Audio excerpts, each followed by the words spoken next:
중국이 다카이치 사다의 일본 총리의 유사시 대만 개입 발언을 연일 비판하는 데 이어 자국민에게 일본 방문을 자제하라는 권고도 내렸습니다. 현지 시간 15일 주일 중국 대사관은 최근 일본 지도자가 대만 관련 노골적인 도발 발언을 공개적으로 해 중일 간 인적 교류 분위기를 심각하게 악화시켰다며 이같이 밝혔습니다. 그러면서 가까운 시일에 일본을 방문하는 것을 엄중히 주의하고 이미 일본에 있는 중국인은 현지 치안 상황을 주시하라고 했습니다. 다카이치 총리는 지난 7일 일본 현직 총리로서는 처음으로 대만 유사시는 일본이 무력 개입할 수 있는 존립 위기 사태가 될 수 있다고 했습니다. 중국 외교부가 다카이치 사나이 일본 총리의 유사시 대만 개입 발언을 문제 삼으며 현지 시간 14일 가나스기 겐지 주중 일본 대사를 초치했습니다. 손웨이둥 중국 외교부 부부장은 다카이치의 대만 관련 발언은 중국 내정에 난폭하게 간섭한 것이라며 절대 용납하지 않겠다고 강조했습니다. 우장하오 주일 중국 대사도 같은 날 후나코시 다케이로 일본 외무성 사무차관을 만나 다카이치 총리의 관련 발언에 대해 공식 항의했습니다. 앞서 다카이치 총리는 지난 7일 대만 유사시는 일본이 집단 자위권을 행사할 수 있는 사태에 해당할 수 있다고 언급해 파장이 일었습니다.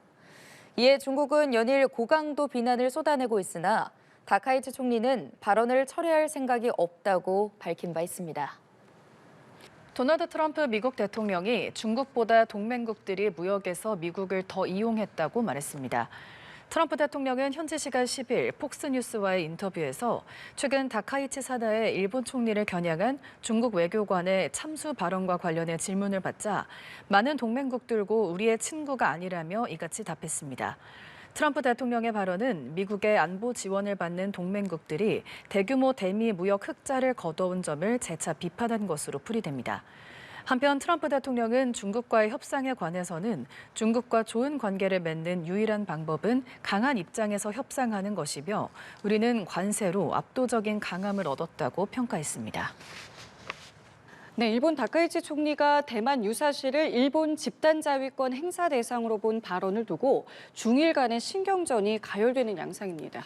다카이치 총리는 발언을 철회하지 않고 있고 중국 측은 극히 심각한 일이라며 거칠게 비판했습니다. 김지수 기자입니다.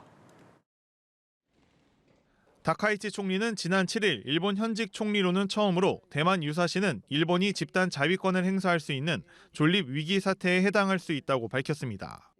존립 위기 사태가 되면 일본 자위대의 군사 행동이 가능해집니다. 제1야당 입헌 민주당도 우려의 목소리를 냈지만 다카이치 총리는 최악의 경우를 가정했던 답변이라며 철회할 생각은 없다고 밝혔습니다. 国会の中での発言など極めて重いです。他国の反応も懸念されます。発生した事態の個別具体的な状況に即して政府がすべての情報を総合的に判断すると答弁してますので、従来の政府の立場を変えるものではないと考えております。 일본의 집단 자위권 행사 대상으로 공개 거론된 중국은 반발했습니다. 迄今所做的政治承诺严重不符，性质和影响极其恶劣。 오사카 주재 중국 총영사는 SNS에 대만의 유사시가 일본 유사라는 인식은 일본의 일부 머리 나쁜 정치인이 선택하는 죽음의 길이라며 패전과 같은 민족적 괴멸을 다시 겪지 않기를 바란다고 경고하기도 했습니다. 또 극단적 위협성 글을 올렸다가 지우기도 했습니다.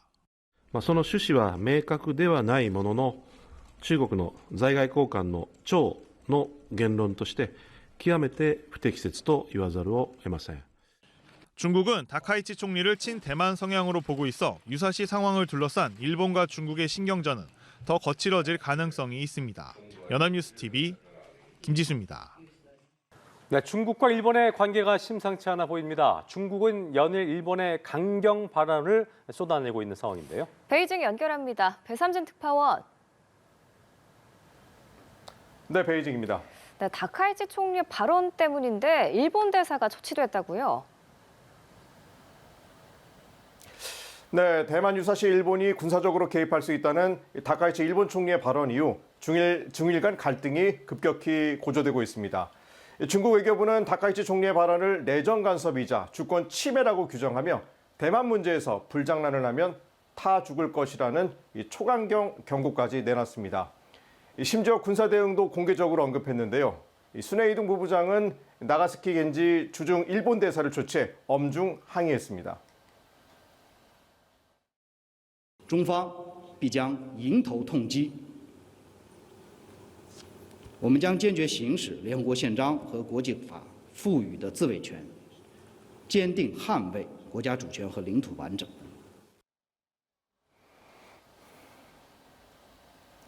중국 대만 상업항공실에 이어 관영 매체들까지 나서 대가를 치를 것이라는 거친 표현을 내놨고요. 최근엔 주 오사카 중국 총영사가 더러운 목을 베어버리겠다는 극언을 내나 일본의 반발은 더욱 커졌습니다. 중국의 강한 경고에도 다카이치 총리는 발언을 철회할 뜻이 없음을 분명히 하면서 대만 유서시 자위대 개입 가능성을 재확인했습니다. 일본산 수산물이 2년 만에 중국에 수출이 재개되면서 양국 관계가 안정화될 것이란 기대감에 찬물을 끼얹는 모양새가 된 겁니다. 자, 이와 관련해 일본의 동맹국인 미국의 도널드 트럼프 대통령은 동맹국이 중국보다 미국을 더 이용하고 있다며 중국을 두둔하는 모습까지 보였습니다. 자, 미국과 중국이 상호 보복 관세 불과를 1년간 유예했는데 중국의 미국산 대두 구매가 약속만큼 시원치 않다는 반응이 있는데요. 무슨 일입니까? 네, 미중이 무역 긴장 완화에 나섰지만 중국의 미국산 대두 구매는 발표 이후 2주째 재개되지 않고 있습니다. 블룸버그는 중국이 수학기 이후 처음으로 미국산 대두 18만 톤을 사들였지만 이후 수입 재개로 이어지지 않고 있다고 밝혔는데요. 미국은 중국이 올해 1,200만 톤, 향후 3년간 매년 2,500만 톤을 구매하게 했다고 밝혔지만 실제 이행 여부는 불투명하다는 분석이 제기되고 있습니다. 자, 중국은 미국산 대두에 적용해온 10% 관세를 취소했지만 총 13%의 관세가 유지돼 가격 경쟁력이 떨어진다는 겁니다. 반면 브라질과 아르헨티나산 대두에는 3% 관세만 부과돼 중국의 수입선 다변화가 계속되는 것으로 분석됩니다. 중국의 히토류 수출 규제 역시 여전히 쟁점입니다. 중국의 군사용으로 활용될 수 있는 히토류와 자석 정련 기술에 대한 통제를 강화하며 수출 승인 절차를 까다롭게 하고 있는데요. 어제 상무부 브리핑에서도 관련 질문이 있었는데 들어보시죠.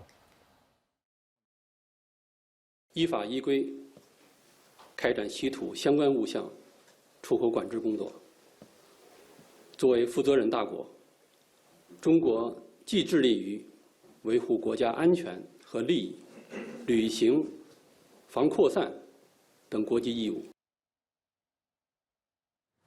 네, 중국 지도부가 향후 수년간 경제 성장률이 4%대로 둔화하는 것도 용인할 수 있다는 신호를 연일 내비치고 있는데요. 어떤 의미로 봐야 할까요?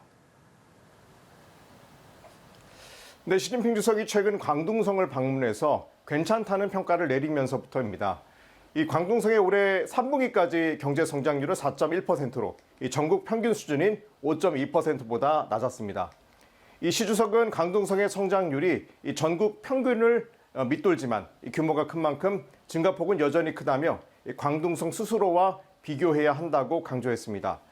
광둥성은 중국 GDP의 10%를 차지하는 핵심 지역이지만 부동산 침체와 미중 갈등으로 성장세가 둔화하고 있습니다.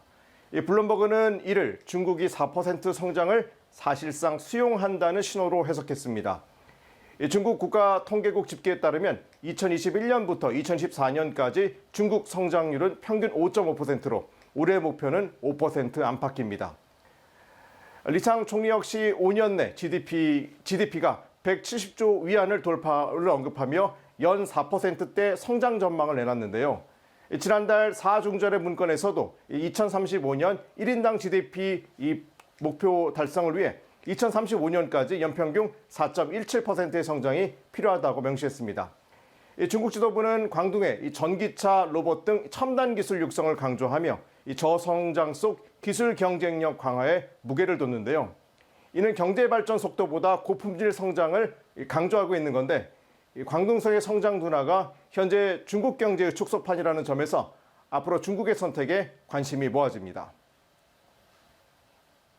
자, 중국의 자동차 회사가 장각의 천문산에서 비탈 계단을 오르는 이벤트를 열다가 사고를 냈다고 하는데 그 밖에 중국 소식들 정리해 볼까요? 네, 중국 체리 자동차가 신형 하이브리드 차로 장각의 천문산, 이 999계단을 오르는 홍보 이벤트를 하다가 난간을 들이받는 훼손 논란이 일고 있습니다. 차량이 중간에 미끄러지면서 난간을 들이받는 영상이 퍼지자 체리 자동차는 안전 노프가 바퀴에 감겨 사고가 났다며 사과했는데요. 이 중국 매체들은 단순 마케팅 이벤트가 국가 자연 관광지를 훼손했다며 승인 절차와 보상, 복구 방안에 대한 철저한 조사와 책임 규명을 요구했습니다. 지난 11일 광시자치구 난닝의 지하철에서 한 남성이 변을 보는 현상이 SNS에 퍼지면서 논란이 되고 있습니다.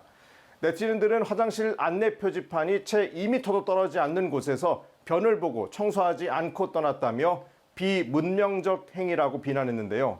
관계 당국은 영상의 유출 경위에 대해 조사에 나서는 한편 공공위생 강화를 위해 순찰을 강화하겠다는 입장을 내놨습니다. 중국이 네이망구에서 세계 최대 규모인 5,000제곱미터의 풍력 포획 우산을 300m 상공에 띄우는 고공 풍력 발전 연 시험 비행에 성공했습니다. 이 케이블로 우산을 끌어 지상 발전기를 움직이는 이 우산 사다리식 방식으로 이 기존 풍력보다 토지, 강철 사용을 크게 줄이고 에너지 밀도는 훨씬 높은 이 차세대 신에너지 기술인데요. 중국은 이번 성과를 바탕으로 내년 말 실제 발전 시험 단계로 들어갈 계획입니다. 지금까지 베이징에서 차이나워치였습니다. 중국과 일본이 다카이치 사다 일본 총리의 대만 유사시 집단 자위권 행사 관련 발언으로 신경전을 벌이는 가운데 일본 정부가 중국 측에 다카이치 총리의 발언 취지 등을 설명했습니다. 기하라 미노루 관방장관은 오늘 기자회견에서 대만을 둘러싼 문제가 대화를 통해 평화적으로 해결되기를 희망한다는 것이 우리 정부의 일관된 입장이라고 말했습니다. 이어 정부의 대만에 관한 입장은 1972년 일중 공동성명대로이고 이에 변화는 없다며 폭넓은 분야에서 중국과 의사소통을 한층 강화하겠다고 덧붙였습니다.